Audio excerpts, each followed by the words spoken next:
ಅವರು ತೋರಿಸಿದಂತಹ ಮಾರ್ಗದಲ್ಲಿ ಮುಂದೆ ಹೋದಾಗ ನಮಗೆಲ್ಲ ರೀತಿಯಲ್ಲೂ ಸಹ ಒಳ್ಳೆಯದಾಗುತ್ತೆ.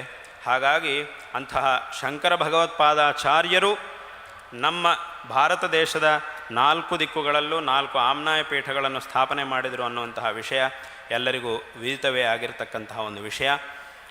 ಅಂತಹ ಆಮ್ನಾಯ ಪೀಠಗಳಲ್ಲಿ ಈ ದಕ್ಷಿಣಾಮ್ನಾಯ ಶೃಂಗೇರಿ ಶಾರದಾ ಪೀಠ ಅನ್ನುವುದು ಒಂದು ಅವಿಚ್ಛಿನ್ನವಾದಂತಹ ಗುರು ಪರಂಪರೆಯಿಂದ ಶೋಭಿಸ್ತಾ ಇರತಕ್ಕಂತಹ ಪೀಠವಾಗಿದೆ.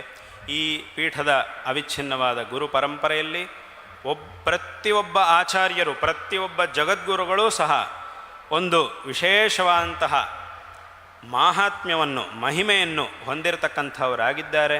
ವಿಶೇಷವಾಗಿ ಜಗದ್ಗುರು ಶ್ರೀ ವಿದ್ಯಾರಣ್ಯ ಮಹಾಸ್ವಾಮಿಗಳವರು ಅವರು ಈ ಪೀಠದ 12ನೇ ಅಧಿಪತಿಗಳಾಗಿ ಇದ್ದು ನಮ್ಮ ಒಂದು ಈ ಧರ್ಮವನ್ನು ಉದ್ಧಾರ ಮಾಡಿ, ಶಂಕರ ಭಗವತ್ಪಾದಾಚಾರ್ಯರು ಯಾವ ರೀತಿಯಾಗಿ ಆ ಧರ್ಮವನ್ನು ಪ್ರಚಾರ ಮಾಡಿ ಉದ್ಧಾರವನ್ನು ಮಾಡಿದ್ದಾರೋ ಅದೇ ರೀತಿಯಂತಹ ಒಂದು ವಿಶೇಷವಾದ ಸಾಮರ್ಥ್ಯದಿಂದ ಜಗದ್ಗುರು ಶ್ರೀ ವಿದ್ಯಾರಣ್ಯ ಮಹಾಸ್ವಾಮಿಗಳವರು ಧರ್ಮ ಸಂಸ್ಥಾಪನೆಯನ್ನು ವಿಶೇಷವಾಗಿ ಮಾಡಿದ್ದಾರೆ.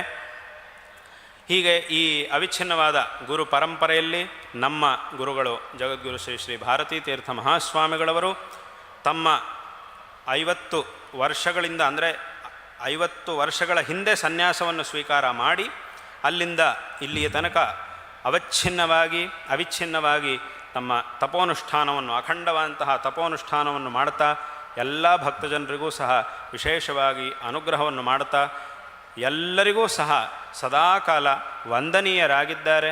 ಅವರ ಒಂದು ಶಿಷ್ಯ ಕೋಟಿಗೆ ನಾವೆಲ್ಲರೂ ಸಹ ಸೇರಿದ್ದೇವೆ ಅಂತಂದರೆ, ಈ ಜಗತ್ತಿನಲ್ಲಿ ಇಷ್ಟೆಲ್ಲ ಕೋಟ್ಯಂತರ ಜನ ಇದ್ದರೂ ಸಹ, 100 ಕೋಟಿ ಜನ ಇದ್ದರೂ ಸಹ ಗುರುಗಳ ಒಂದು ಶಿಷ್ಯ ಕೋಟಿಗೆ ಸೇರಿದವರು ನಾವಾಗಿದ್ದೇವೆ. ಆ ಕೋಟಿ ಸಂಖ್ಯೆಯಲ್ಲಿ ನಾವಿದ್ದೇವೆ ಅಂತಂದರೆ ಆ ಶಿಷ್ಯ ಕೋಟಿಯಲ್ಲಿ ನಾವು ಒಬ್ಬರಾಗಿದ್ದೇವೆ ಅನ್ನೋದು ನಮ್ಮೆಲ್ಲರ ಅನೇಕ ಜನ್ಮಗಳಲ್ಲಿ ಮಾಡಿರ್ತಕ್ಕಂತಹ ಒಂದು ಪುಣ್ಯದ ಫಲ.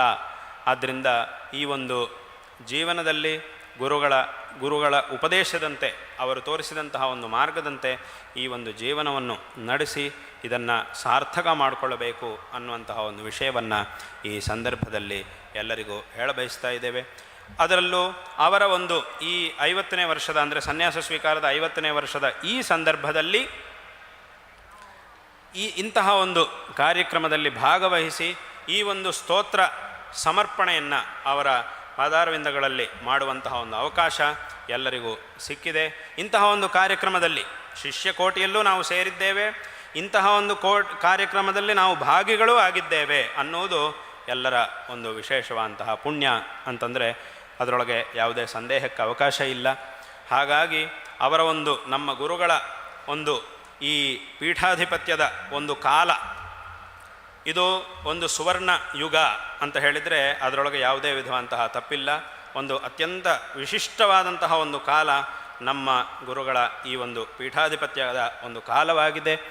ಮತ್ತು ಈ ಒಂದು ಪೀಠದಲ್ಲಿ ಅಧಿಪತಿಗಳಾಗಿ ಅವರ ಒಂದು ಚರಿತ್ರೆ, ಅವರ ಒಂದು ಜೀವನ ಶೈಲಿ, ಇದೆಲ್ಲ ಏನಿದೆಯೋ ಅದು ಎಲ್ಲರಿಗೂ ಸಹ ಒಂದು ದೊಡ್ಡ ಪಾಠ.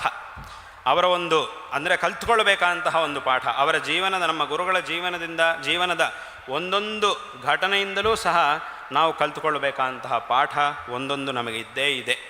ಅನೇಕ ವಿಧವಾದಂತಹ ಪಾಠಗಳನ್ನು, ಅವರ ಒಂದು ಮಾತುಗಳು, ಅವರ ಒಂದು ಆಚರಣೆಗಳು, ಇದರಿಂದ ಆ ಪಾಠಗಳನ್ನು ನಮಗೆ ಅವರು ಮಾಡ್ತಾ ಇರ್ತಾರೆ.